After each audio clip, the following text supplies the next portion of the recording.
Olá pessoal do sexto ano, tudo bem? Espero que todos estejam bem. Na nossa aula de hoje nós vamos falar sobre o capítulo 10. Eu acredito que vocês já tenham feito a leitura, então vamos acompanhar? O Império Romano, o governo de Otávio Augusto. Vimos que Otávio Augusto e seus soldados venceram as forças de Marco Antônio, pondo fim à República, e em 27 a.C. estabeleceram um novo regime político, o Império. Na condição de imperador, Otávio Augusto podia agora propor e rejeitar leis, convocar o Senado e as assembleias e intervir militarmente em Roma, na Itália e em todas as províncias romanas. Aproveitando-se disso, ele promoveu uma série de reformas importantes. Definiu os limites do Império Romano e enviou tropas para proteger suas fronteiras. Distribuiu terras aos seus soldados e trigo à plebe.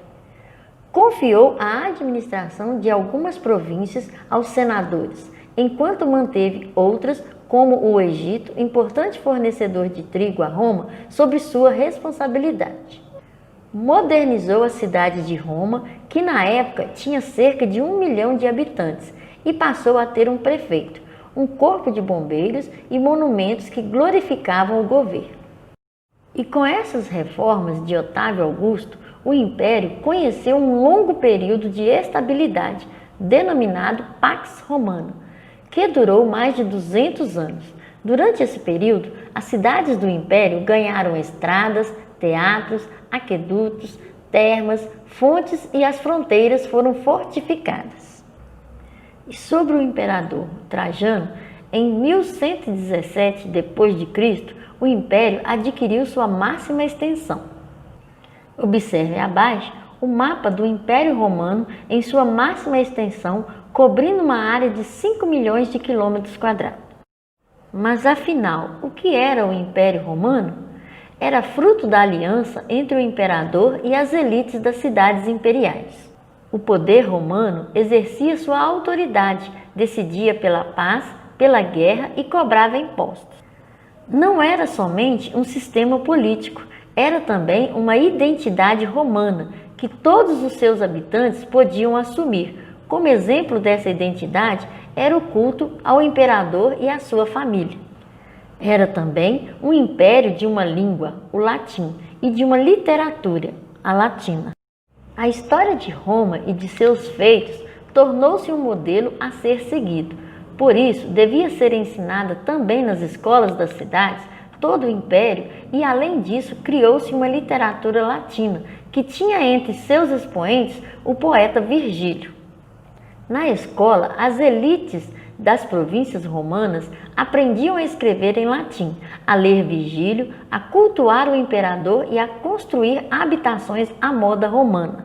As bases de sustentação do Império Romano eram sua aliança com elites provinciais, a força de um exército organizado e profissional com cerca de 300 mil homens, o apoio das elites provinciais garantia a ordem pública e a cobrança de impostos. O exército protegia suas fronteiras. A circulação de pessoas, produtos e culturas, diversão e lazer no Mediterrâneo. Os 2 primeiros séculos do Império foram auge da circulação de pessoas e produtos como trigo, vinho, azeite, peixe salgado, além de metais e objetos de ferro, e peças de cerâmica, como ânforas e vasilhas para guardar líquidos no Mediterrâneo antigo. Utilizavam a troca de moedas, sendo que havia especialistas para esse fim, o que dinamizava o comércio. E entre os principais espaços de diversão estavam os anfiteatros, onde ocorriam as lutas entre os gladiadores, e entre estes as feras famintas, tigres, ursos e outros. Os espetáculos eram financiados por políticos e gratuitos para o público. O mais famoso era o Coliseu de Roma, em 80 d.C. Os circos. Realizavam-se corridas com carros puxados por bigas de 2 cavalos e quadrigas puxados por 4 cavalos. Os espetáculos começavam pela manhã e se prolongavam pelo resto do dia. Sobre as habitações romanas, namoro e casamento.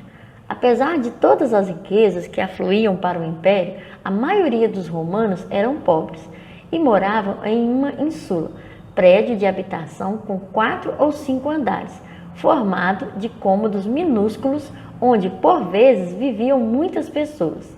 Já os ricos viviam em casas luxuosas e confortáveis, com aberturas no teto, várias salas e jardim nos fundos.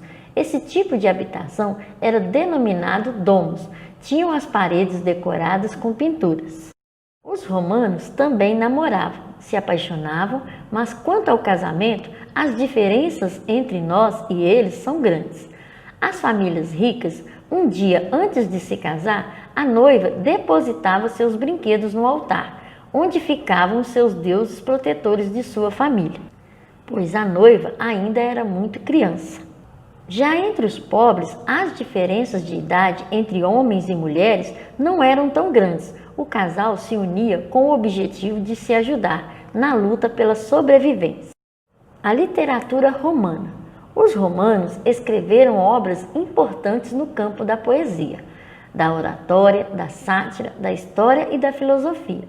A literatura romana é rica em máximas, ou seja, frases curtas, mas de grande impacto, e muitas delas são usadas ainda hoje em conversas do dia a dia. Observe o quadro ao lado. E então, ficamos por aqui. A correção das atividades será feita pelo Google Meet. Confira o link no cronograma.